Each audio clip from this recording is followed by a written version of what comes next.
មុនពេលចូលគេ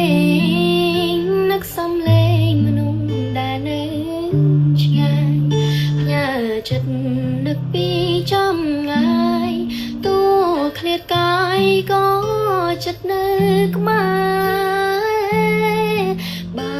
បងអួតសំឡឹងមើលទៅដួងខែស្ដាប់បទចំ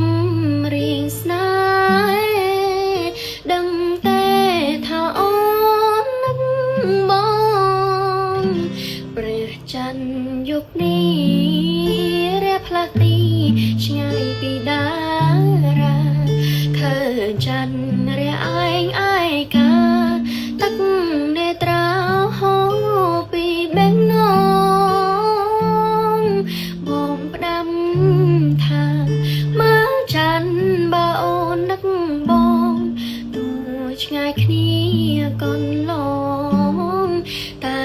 អាចមើលច័ន្ទជាមួយគ្នាសន្យាសន្យាមុនគេងថាមិនគិតរឿងផ្សេងរួមខ្លួនឯងរងចាំវេលាអូនជឿថាយើងទាំងពីរអារម្មណ៍ដូចគ្នាតែកម្ម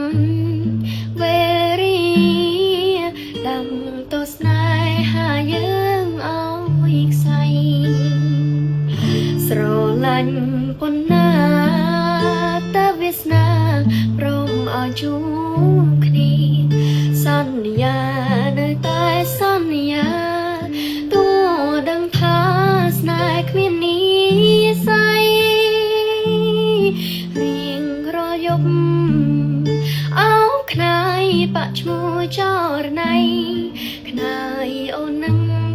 ខ្នាយថ្លៃតែ